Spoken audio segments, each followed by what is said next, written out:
Plyometrics.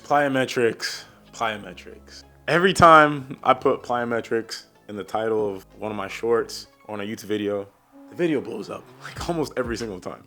But fun fact, I didn't do plyos until 2021, I think was the first year where I did an entire training cycle focused on plyometrics. I think 2020, I touched on them a little bit, but for reference, I started jump training in 2014.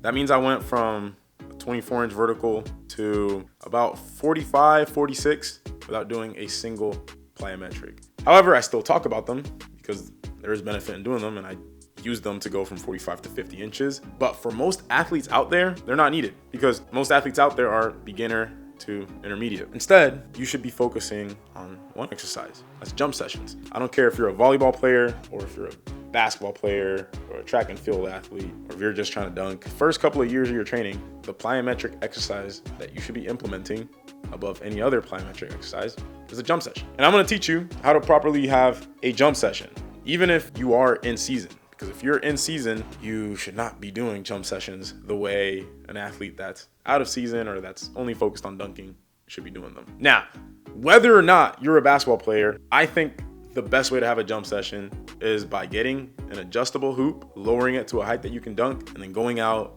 and trying to hit a dunk you've never done before. If you've never dunked with two hands, try to dunk with two hands. You can. You've never dunked doing a 360, focus on doing a 360. If that's too easy for you, try going between the legs. If that's too easy for you, try going 360 between the legs. If that's too easy for you, go start doing under boths. The reason I love low rimming for any athlete is because it allows you to have jump sessions consistently while having fun, and it forces you to try hard. It's pretty demotivating when you're trying to touch a very high object and you can't reach it, or you can reach it, but then it gets boring. Subconsciously, you start trying less. You start trying not as hard. The intensity isn't as high. Low rimming with a goal in mind forces you to jump high.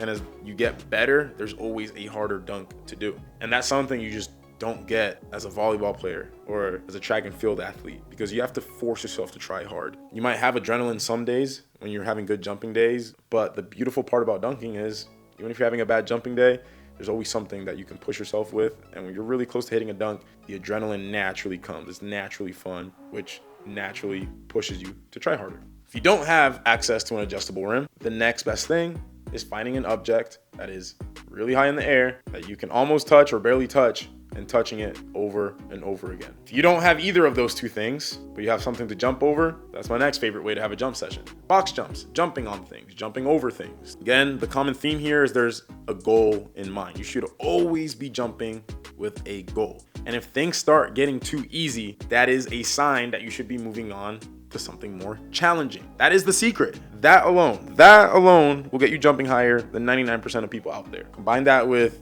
weightlifting and a periodized program, the results get crazy. Speaking of which, if you want to learn the science behind this completely for free, there's a free 6 to 9 page jump training guide in the link in the description. And if you want me to do the thinking for you and write you a training cycle that best fits your needs, go to THPstrength.com, where you can sign up 90% off your first month, which we are going to be taking away very soon. So take advantage of that deal while you still can. Anywho, if you don't have any of those things, this is like a worst case scenario. Go out on your street and just jump in the air in an open space. It's better than nothing. So now you know what a jump session is, which, by the way, is just any of those things I just explained. Do it over and over again for a couple of hours straight. 2 hours seems like a lot, but it's not when you're having fun, which is why low rimming is the best one. It's funny, anytime I explain jump training to an athlete that doesn't come from a dunking background, 2 to 3 hour jump session seems insane to them. Anytime I've ever spoken to anyone that has dunked on a low rim, 2 to 3 hours is normal. And I'm telling you, go out and get an adjustable hoop. It'll be easy to jump 2 to 3 hours. That is literally a normal thing in the dunking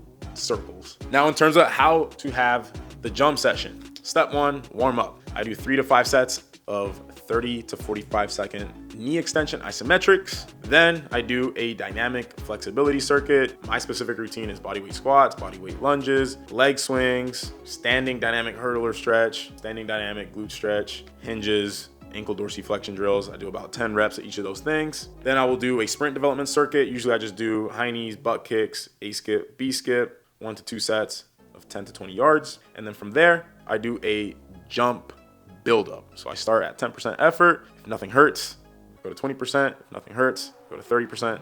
build up all the way to 100%. If something does hurt, I decrease the intensity and stay there until the pain goes away, and then ramp back up. And then from there, you're ready to start jumping at 100%. It is very important when you're going 100% that you're jumping at maximum effort and with a full approach. This is gonna be more intense and have a greater training effect. It's gonna cause the changes that you need to happen in your body to cause you to jump higher. If you're not at full approach and you're not trying max effort, it's not intense enough to cause adaptation unless you're a very, very beginning level athlete. But you will quickly plateau. And I see this many times, especially with low rim dunkers. Since it's a low rim, they're not trying as hard. So very important that you are trying as hard as you can. And again, I do this by trying dunks I've never hit before.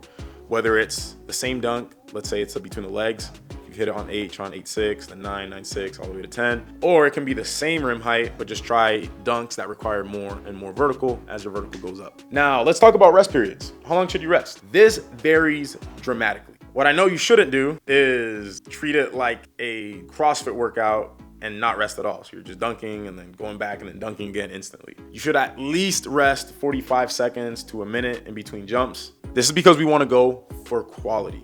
The less you rest, the less your performance is going to go down. And remember, we want max intensity for that training effect. So you want to give the systems in your body, your nervous system, your muscular system, and your aerobic system, if you're getting out of breath, a chance to recuperate in the short term and give you the maximum chance for a high quality jump. Now, these rest periods, if you go according to the research, can go as long as 4 to 5 minutes to be fully recovered. The reason I like a little bit shorter in the 1 to 2 minute range is because resting too long, if you have a history of tendon injuries, can be pretty rough. So I like to keep the tendons warm by going a little bit more frequently. You can also lose a little bit of your adrenaline if you wait too long, but this takes experimentation. So my recommendation is test longer periods of rest and shorter periods of rest, but at minimum, no less than about 45 seconds. Now, what if you play a sport and adding a jump session in would be too fatiguing? I have a few recommendations for that. One is build your jumps in your games and practices. So when you're doing hitting drills in volleyball or layup lines in basketball, jump as hard as you can off a full approach, and that alone can be enough to get enough volume in per week to adapt from those jump sessions. And then my second favorite time to do it is right after games or practices. Me personally, I used to always do my jump sessions right after practice when I was warm, and I would follow the same rules. For me, when I was in my senior year in high school, I was trying to get an East Bay near the end, my first East Bay near the end of the season. So I just tried repping out East Bays after every practice. Very important in my bounce skyrocketing after the season ended and I had a chance to recover. That's how you have a jump session. Ladies and gentlemen, apply it to your training and watch your vertical skyrocket. And again, links are in the description for free stuff to help you jump higher or if you want my help in writing a program specific to your needs. Catch you guys next time.